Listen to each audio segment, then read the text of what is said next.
You are listening to the Thoughts from a Page podcast, which is a member of the Evergreen Podcasts Network.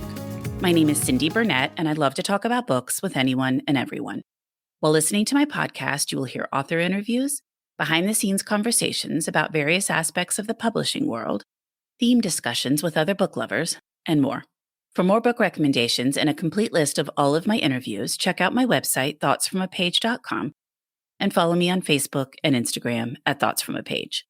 In 2022, I would love for you to join my Patreon group. I offer at least 2 bonus episodes a month and a monthly advanced read and pre-publication author chat. For those on Facebook, I host a special Patreon Facebook group where we all chat books. Thanks so much to those who already participate, and I hope you will consider joining us. Today, I am chatting with Geraldine Brooks about horse. Geraldine is the author of the Pulitzer Prize-winning novel March and the international bestsellers The Secret Chord, Caleb's Crossing, People of the Book, and Year of Wonders. She has also written the acclaimed nonfiction works 9 Parts of Desire and Foreign Correspondence. Born and raised in Australia, Brooks lives in Massachusetts. I hope you enjoy our conversation. And now for a quick break. For the last year, I have been focusing more on my health and eating habits. In connection with that, I have started drinking AG1 in the morning. When I started drinking AG1 daily, I could feel a real difference in my health and energy levels. That is because AG1 is a foundational nutrition supplement that supports your body's universal needs like gut optimization, stress management, and immune support. Since 2010, AG1 has led the future of foundational nutrition, continuously refining their formula to create a smarter, better way to elevate your baseline health. I recommend AG1 to all of my family and friends because the company has a team of doctors and scientists. It is tested for 950 contaminants and is NSF certified for sport. It is formulated based on the latest science, and it maintains high quality standards. Thanks AG1 for sponsoring my show. AG1 is a supplement I trust to provide the support my body needs daily. If you want to take ownership of your health, it starts with AG1. Try AG1 and get a free 1-year supply of vitamin D3K2 and 5 free AG1 travel packs with your first purchase. Go to drinkag1.com/thoughtsfromapage. That's drinkag1.com/thoughtsfromapage. Check it out. And now back to my show. Welcome, Geraldine. How are you today? I am well, and it's great to be with you. I am thrilled to pieces that you are here. This is just so exciting for me to have you on my show. Well, thank you for having me. So, Geraldine, one of the things I really like for authors to do is give a quick synopsis of their book for those that won't have read it yet. Can you do that now for Horse, please? Sure. It is a braided narrative, and it's set in 3 time periods. And the historical spine of the story is based on the true story of Lexington, who was the most famous racehorse of the 1850s. And this was a horse renowned not just for his incredible blistering speed and endurance, but also for being the greatest stud sire in American thoroughbred history. And it's about what happened to him prior to and during the Civil War and after. And the second strand is around the science about the horse's skeleton, which ended up in the Smithsonian. And it's a contemporary story about a scientist working on the bones for the clues to the horse's strength and speed, and an art historian who's looking at paintings of the horse that include interesting depictions of the black horseman whose skill was responsible for his success. And that brings us the painting, and the fate of one of the paintings brings us unexpectedly to the roiling art movements of post-World War II New York City. So many fascinating things rolled into one story, and I can't wait to learn more about how you discovered Lexington and then all of your research. So why don't we start with you talking a little bit about how you came across Lexington and then decided to write about him?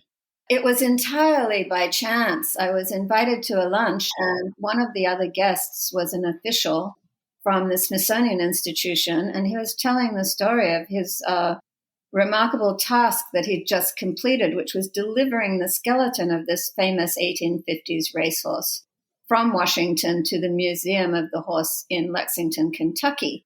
And as he told the story of the racehorse's career and its twists and turns and what happened during the Civil War, my lunch just sat uneaten, and I suspected that I was hearing the story that would make my next novel.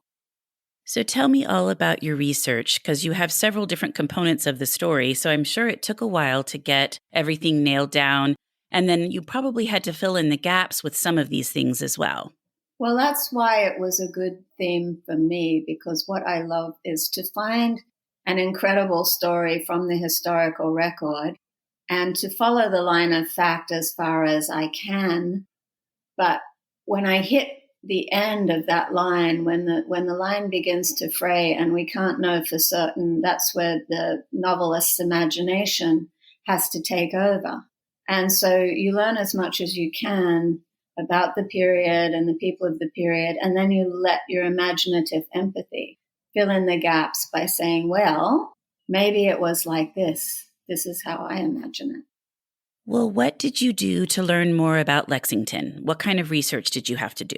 Well, it started with the horse himself, and luckily the horse, every snort and whinny of this horse was thoroughly documented because he was so famous and so beloved, and 30 or 40,000 people would turn out to see him race, which is an extraordinary number when you consider the smaller population of the United States in those days. Former presidents would come, and, he was just such a celebrity. And the racing press at the time, there were many, many newspapers that were just devoted to horse racing because it was still an agrarian society. And this was the pastime that brought everybody together. It was huge. It was bigger than anything that we have today. And it was more universally beloved.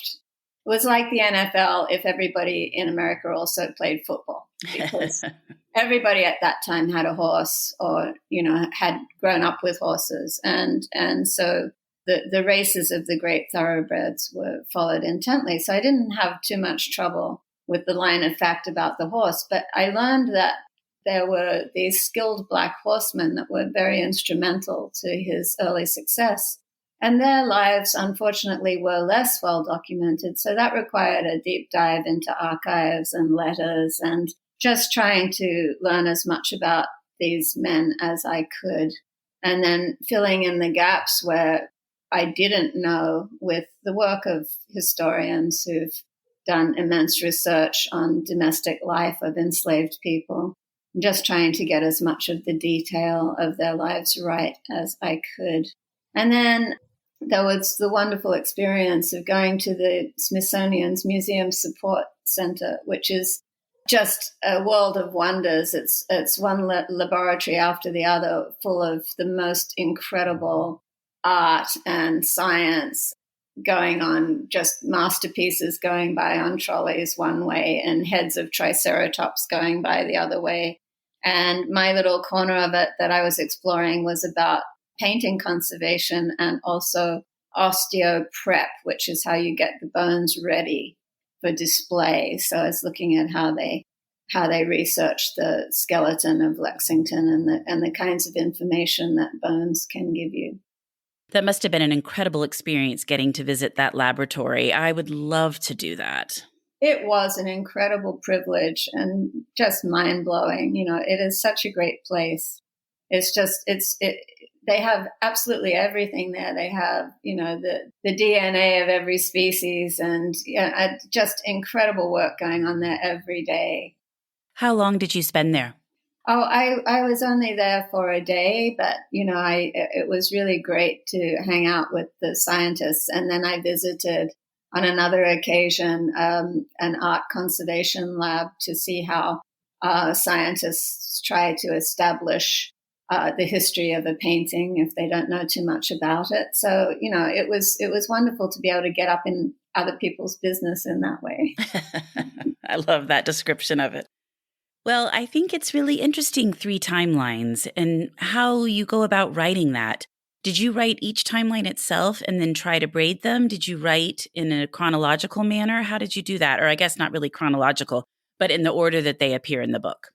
No, not really. So I was noodling away on each of them, and you have to sort of trust the story to tell you how it's all going to work out, because I started out not exactly knowing how they're going to connect in the end. and you write in a state of just uncertainty as the story tells you how you might be able to connect these things in a satisfying way. And it's a little risky and it's a little nerve-wracking. And in this book, it didn't reveal itself very early on at all. And then finally it does, and it's just such a wonderful feeling. There's nothing better than when you see it. You see how the whole thing is going to come together. So did you start out with one timeline and write that entire timeline and then... No. I was working on all three and just trying to probe in the story to find the connective tissue. And did you have to move stuff around a lot after you'd written, or did it pretty much stay in the order you put it in? No, it moved. It moved a lot, actually. Yeah, no, you have to have a lot of willingness to give up on unprofitable lines of inquiry and linkages that don't work in order to get to what will. That makes sense. Well, what surprised you the most while you were writing this book? What surprised me most factually, going back to the Smithsonian Museum Support Center, was you get a tour of this place and every high-tech gizmo you can imagine is there for doing scientific work. And then you get to osteoprep and you find out that they still clean bones by putting carcasses in a room full of bugs. Ooh. Bugs eat the flesh off the bones, and that is the best way to prepare bones without causing damage to the bone, and so it is in a pristine state for the research that's necessary. And that was so surprising to me. Visiting the bug room, I'd have to say, was the biggest surprise in the research. Okay, that would have been a huge surprise for me as well. I had no idea that that's how they did that. Yeah, it's really terrific. And then other surprises, I was very interested in, there's a beautiful painting of the racehorse Lexington in the Smithsonian, and it came to the Smithsonian in a bequest that was from a feminist pioneering gallery owner in New York in the post-World War II period, when abstract expressionism and op art and all these new art movements were roiling our aesthetics. And her name was Martha Jackson. And so when she died, her bequest to the Smithsonian was Pollock's and de Kooning's and Bridget Riley's. And then this one very conventional 19th century oil portrait of a horse. Why did she have that painting? So that's the kind of mystery that I love to try and solve. And then finding the way to connect her to the horse was another lovely surprise, but I won't spoil that. Well, it is so interesting that she had all of these much more modern works and then the painting of Lexington. Yeah, that's what she loved, edgy contemporary art. She was way out there ahead of her time and always was the first to support the newest, edgiest thing. So it was intriguing why she would have had this and kept it till she died. Yeah, for that long and then donating it. That's very fascinating. What about the easiest and hardest characters to write in this one? I don't think anybody's ever easy to write. Oh, I suppose Jess. Jess is the Australian scientist, and I guess she was a little bit easy because I borrowed a whole lot of my childhood characteristics and gave them to her. So she, like me, is a nerdy Sydney schoolgirl who lives in the inner city and but loves the natural world. And so she is reduced to going to the dump to get specimens for her scientific inquiry. And her mother freaks out when she brings these noisome things home. And that was just totally borrowed from my own childhood. So I guess that was somewhat easy. I think the hardest was probably the one that required me to work the most diligently because there was a lot at stake is the contemporary Black character Theo, and I relied on a lot of hard listening to Black friends who were good enough to share their experiences of modern Black life in America with me so that I could build his character and try and get him as right as possible. And did that take a while? All of it took a while. This was a very, this is a hard book to write because there were so many different areas of investigation and then bringing them all together in a satisfying way. So it's probably the book of mine that's taken the longest. How long would you say it took you from very beginning of the idea to the book coming out? It's hard to say because you get the idea and you're very much hard at work on a different book. So it's there in the back of your mind and you're thinking about it. But it just in terms of sitting down to write it, I suppose it took me the better part of 5 or 6 years. I've always been fascinated by how authors get their ideas. Do you just store up a bunch of ideas and then one of them comes to the surface when it's time to write? Or do you really settle on one idea and then not worry about others until you've gotten that story written? Well, it's more like getting a crush on somebody. So I've described it as you go to a party with somebody you've been going out with for a while, and then you see somebody very attractive giving you the eye from across the room. But you have to leave with the one what brung you. So you have to go home to the novel that is giving you all the troubles and you understand what the difficulties are. But there's this infatuation with this other idea that you've seen, and you know that one's going to be easy and perfect, and you can see exactly how it's going to work. And then, of course, you get to the end of the one you're working on, and, you mop the sweat off your brow, and you excitedly go for this shiny, bright new idea. And it moves in with you, and you realize it also drops its wet towels on the floor and it leaves its dirty socks in the bathroom and has all the same difficulties and struggles and will require just as much work, if not more, than the one you just finished. But at the beginning, there's this optimism, and it is just like having a crush. Okay, I love that analogy. I have never heard it explained that way, but I think it is the perfect analogy. Thank you. So I guess the idea there, though, is you have this crush, and then you hear about all sorts of other ideas or see all sorts of other crushes. And then the one that just continues to linger is the one that you focus on next? I think for me, it's more like I know what the next idea is. And I've learned now not to over romanticize it. I know that when I get to it, it's going to be just as hard. But I always know what the next book is, at some point, either halfway through or 2/3 of the way through the one I'm working on. So the idea is there, and it's kicking around in some part of your subconscious, so that when you sit down, you've got an idea about how to pursue it. I always find that to be so helpful if I have some new idea or thought or something I'm working through, to definitely give it some time to kind of ping around in my brain. And eventually then I do have a better sense for what it's going to be. Yes, absolutely. Well, what about the title? I've read about it and I understand why it's called Horse, but I'd love for you to share that with my listeners. I think it's really interesting.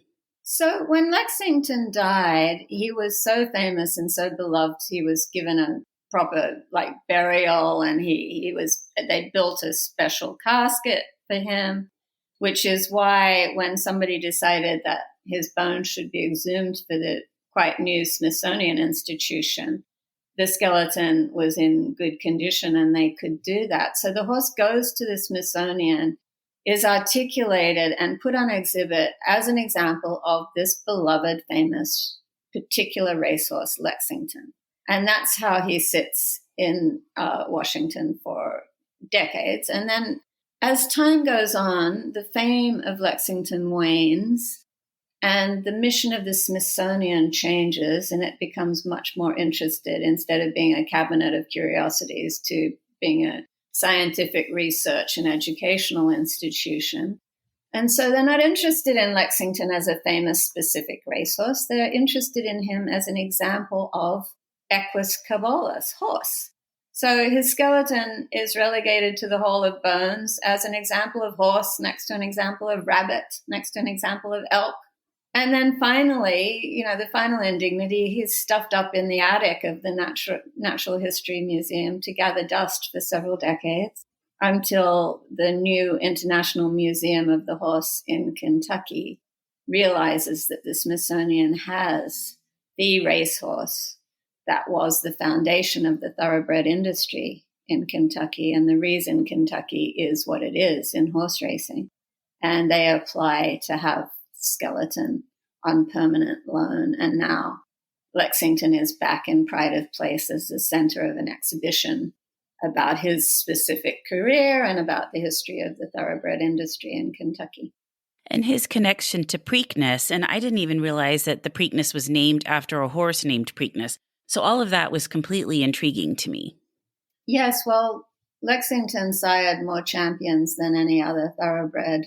And this is really remarkable because he would have sired even more that we'd know about, except it was the Civil War interrupted horse racing, and a lot of horses who would have gone to become great racehorses went to become military mounts for generals. Like General Grant rode one of Lexington's sons. But his progeny were incredibly successful on the track. The first winner of the Kentucky Derby was a son of Lexington called Aristides, who was trained by a black trainer and ridden by a black jockey. And so all that incredible success of the black horsemen gets swept away during the Jim Crow era, when black jockeys are forced off the track and black trainers are forced out of the business for decades and decades. And only just now is their contribution to the early industry being appreciated properly, and are they finding their way back to this profession that they essentially helped establish. I didn't know any of that, and I actually didn't even realize horse racing had started as early as it did until I read your book. Well, it was just a huge thing that brought everybody together. It was a national obsession. Well, and your cover, so it really ties in with some of your earlier books. I am assuming that was on purpose as kind of a marketing and also just a branding thing. Well, what happened was they came up with the cover for horse, and there was a bit of argy-bargy because at one point the publishers didn't like the title horse, and they wanted me to come up with something more poetic. But I was sticking to my guns on that because I love how it ties into the story of the horse at the Smithsonian, just being an example of horse for a while. And so I was sticking to my guns on the title, and they kind of said, well, you can have horse as the title, but then you can't have a picture of a horse on the cover.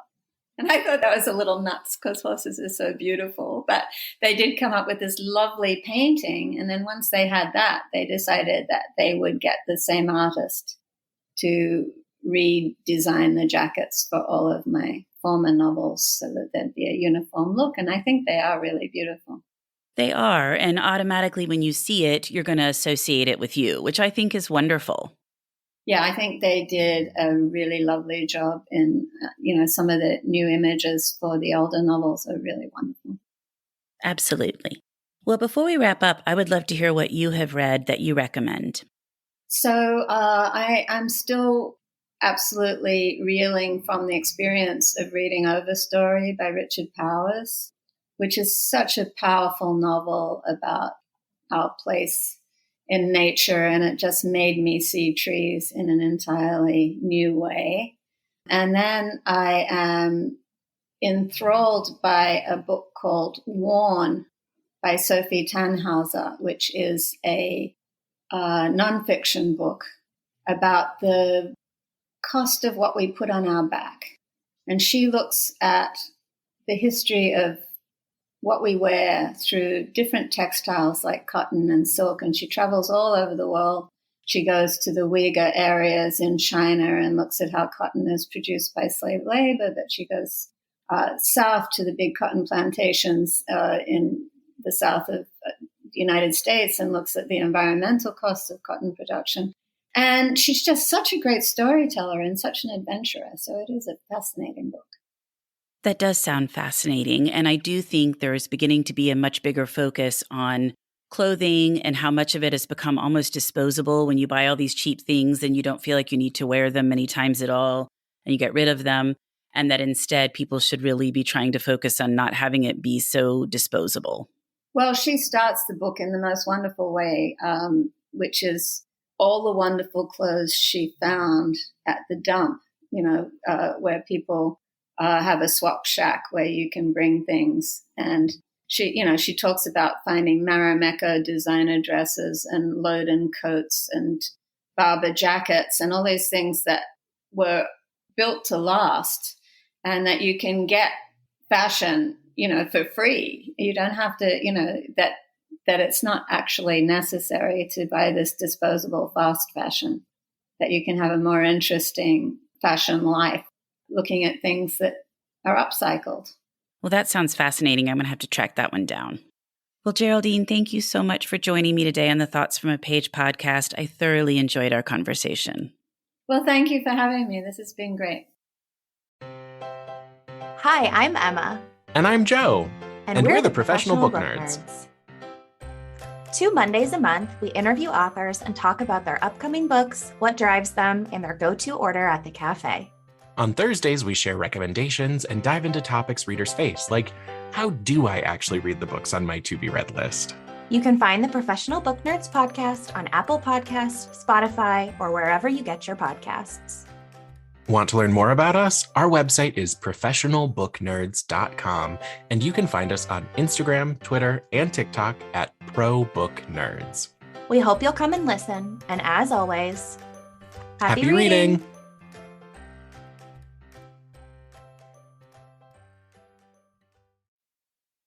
Thank you so much for listening to my podcast. If you like this episode, and I hope you did, please follow me on Instagram at Thoughts from a Page. Consider joining my Patreon group to access bonus content and support the podcast.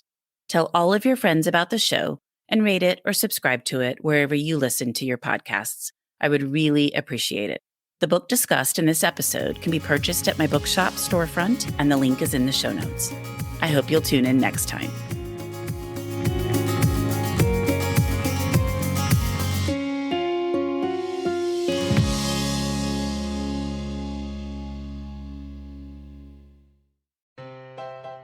Hi, I'm Emma. And I'm Joe.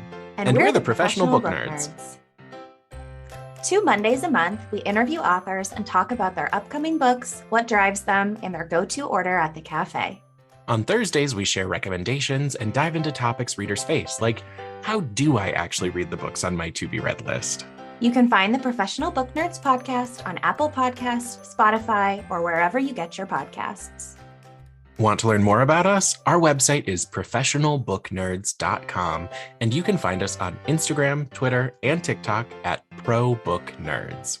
We hope you'll come and listen, and as always, happy reading!